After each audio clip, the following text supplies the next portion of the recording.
I wish. I wish. I wish. I wish.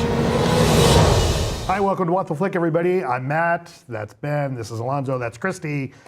We are unfortunately going into the woods. Christy? Oh. Not unfortunately. If you enjoy your Sondheim, the woods are just trees. The trees are just wood. Come on. The song is going to be stuck in your head for the rest of your life now. I apologize in advance. So this is based on the Sondheim musical that blends several fairy tales. You've got your Cinderella, you've got your Little Red Riding Hood. You have Rapunzel's in it. Meryl Streep is a witch, and Jack and the Beanstalk. And it's and they all sing in the woods. Take a look. You wish to have the curse reversed? Go to the wood and bring me back a cow as white as milk. These beans carry magic. The cape as red as blood. Oh dear, how uneasy I feel. The hair as yellow as corn. The slipper as pure as gold. Go to the wood! Into the woods without delay, but careful not to lose the way. Into the woods, who knows what may be lurking on the journey. Good day, Mr. Wolf. And what might be in your basket? I must find that girl. Into the woods, out of the woods, to see what's out to get to bring to make to live to love the best. All will come to a happy end. And only more dark. Not always. Maybe I shouldn't have strayed from the path. Don't you know what's out there in the world? Someone has to shield you from the world. It's because of you there's a giant in our midst. It's not what I wish, it's what you wish. We have one chance. Don't you see that? If we're gonna get through this, we're gonna do it together. You love me. Why did you stray? I was raised to be charming, not sincere.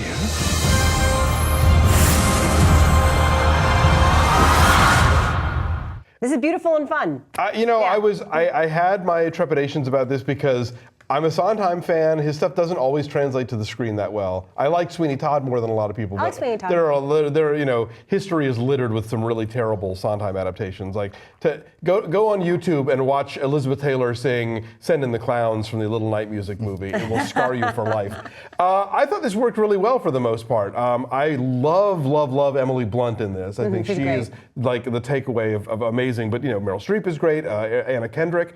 I have two beefs with the film. One is that Jack and Little Red Riding Hood are too young, particularly because there is a sexual awakening undercurrent to this. But they trimmed that out for the film to make it PG. Because to make it a Disney movie. Because it's Disney, and so that's gone. So you've still got the wolf being very like wolfy and lascivious, played by Johnny Depp, and you've still got her being excited and scared by the experience, but it doesn't mean the same thing.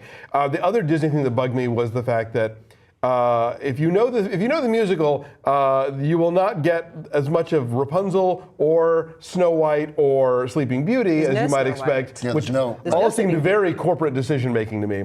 The other thing is that I guess no, this is three. That was supposed to be one. Anyway.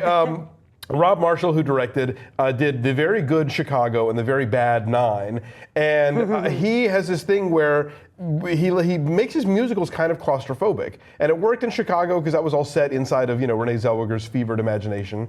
Didn't work at all in Nine, and in this one, the woods didn't feel thick and vast and mysterious enough. It all felt like everybody was in kind of a tight space. It felt kind of stagey, despite the fact that it didn't have to. Like they're supposed to be outdoors, you know? And you didn't get that sense? Not as much as I think they really cared. It didn't seem like much of an effort was made to that at all. To me, Okay. it did not feel vast at all. That didn't bother me at all. But it definitely didn't feel that way. It felt like I was seeing a play, which is okay, because that's what it is. But also part of why it's good that we feel like we're seeing a play is because compared to Annie, the people here can really sing. Yes. And they have really serious Broadway veterans here. I mean, Anna Kendrick sings the hardest song ever to sing. That On the Steps of the Palace Yes. song, it's impossible. Like the melody is just impossible. Well, to yeah, get right, Sondheim's you know? hard because the melodies are tough, and then you've got all those lyrics to get They're through. You know, lyrically the forbidden Broadway parody of this was Into the Words. But yeah, these guys all do it really well. And Chris Pine, bless his heart, and Billy Magnuson as the princes doing Agony are hilarious. Yeah, it's a very, very funny song. Also, I was going to say, Lilla Crawford is Red Riding Hood, and Daniel Huttlestone, who also was Gavroche. He was fucking Gavroche, He was in Gavroche Les in Les Mis. Mis. But these Ruining are like another young musical. actors, young actors who can really, really sing. So the difference. So but they're not I didn't famous. know the Yeah. play, and most people won't know the play. Nobody knows the play because it's a play. Oh, and this is America. They did it on PBS. All right, you can get it on DVD. Oh, they did it on PBS? Yes. I stand fucking corrected. Of course. So I don't think any of the fact of what's left out, or the fact that that Jack and Little Red Riding Hood seemed too young, I didn't like, because they took out those things. They didn't even occur to me. But they leave in lyrics like "When she holds you close to her giant breast." I mean, like all the sexual subcurrent is still there, but now coming out of the mouths of 11-year-olds, and it doesn't play. Giant breast didn't seem. That seems like a pass. Anyway, but because I didn't know the play, I had to read about it. None of that stuff had any impact at all of what they left in or took out. I mean, I read a big thing now about the fight, and there was huge. People panicked about what was going to be taken out. And they still left some racy stuff. There's still some racy stuff still in there about. No, I mean, in the baker's wife and the prince got left in. That was maybe going to get cut, and it didn't, luckily. And it's still kind of dark. I mean, there's death and there's loss. And there's a possibility of feeding a child to a giant. Yeah, it's about what happens after Happy Ever After. Right. Then that's still there. You know. And then there was, the idea of sort of personal responsibility was there too. There was some, I thought, reasonable messages. But where this totally differs from something like Les Mis is that it was fun. There's this sort of sense of, hey, look at everybody. This is you're in on this sort of great show, this great part. Whereas in Les Mis, you just felt like people were just plowing. To me, I felt like what's they the were revolution? Slogging through it. I got it, but it's still musical fun. theater, and it's still musical theater is supposed to invigorate. Yeah. And I think this invigorated. The first hour is fun. The second hour gets very, very dark and very, very heavy. Well, it's supposed to. Yeah. It gets heavy, but it's still. But I got it. The theme is heavy, but it's still fun. It's still lively. It's still lively. It's Emily still Blunt vibrant. and James Corden are great. I love James Corden. Yeah, But you I kind of hated this movie. I think this is a terrible adaptation of that play. I think it's absolutely awful. Okay. They've taken all of the interesting subtext of what Sondheim is doing and skewering and adding adult. At the time when this play first gets made, it's this very subversive look at fairy tales and adding a sense of realism to it. And they've completely pulled all of the teeth, not just with the casting, but the stuff that they take out. And I feel like at this point, okay, fine. So we're seeing a bunch of myth and fable figures get together, and that's been done better in other places. It's been done better on Once Upon a Time on ABC. It's been done better on the Fables comic book. This one, it's like it's too late to the party. And to have gone with the younger So you say casting this on is that, the John Carter of Grimm's fairy tales. Kinda, yeah. I mean, it's lame. I didn't feel like there was any. I mean, yes, look, yes, they sell the songs. It's staged very well. It's competently made, but I felt all of the things that make this an interesting musical are gone out of this, and that's what's really disappointing. Now, the Chris Pine scene, the Agony song is great, and that's one of the things that's still is in there and riffing on all of the tropes of fairy tales. But so much of the other stuff I feel like is just completely taken out. And now it's kind of just this fun soapy story about different characters coming across each other. The baker's wife and Prince Charming in any adaptation of this play, is so much more, it spells out the affair that happens much deeper, and you really get a sense of the betrayal from the baker's wife. This one's like, oh, she gets kissed.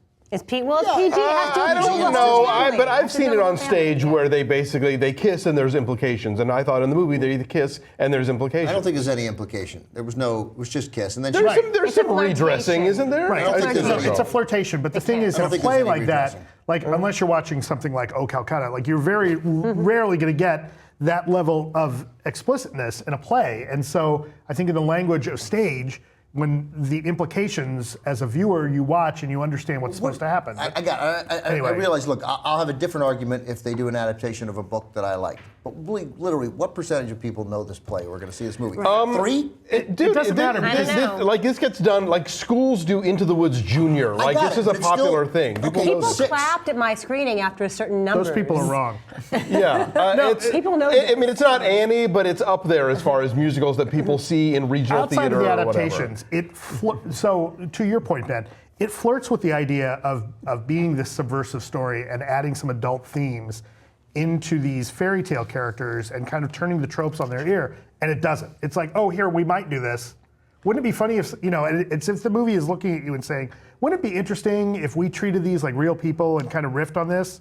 And then they don't. But I'm okay with the concessions they make and the softening that they had to achieve to reach a wider audience. Because it's really kid-friendly. I mean, yes, the witch is kind of scary and the giant's kind of scary. I guess that's my problem is that the giant is visible, actually, which is not the case in the stage version. I guess my problem with this is that giant. they've made something kid-friendly that shouldn't be made kid-friendly.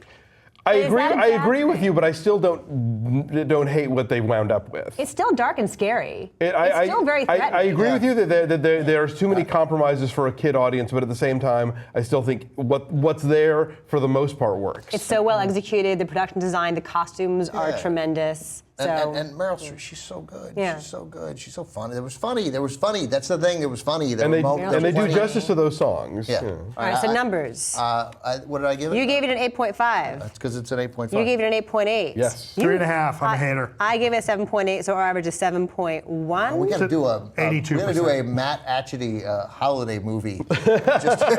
You're like the speed round. He's low on everything. Yeah. You kind of hate everything today. Are you all right? Do you need a nap? I'm tired. Need some coffee? All right, so our average is 7.1, but where is it in the tomato land? 82% at the moment. If you have one musical, that'll change. I'm gonna mark it down. If you have one musical to see at the multiplex over the holidays, go see this and not Annie. We can all agree on that. We're not good. We're not nice. We're just right. Bye.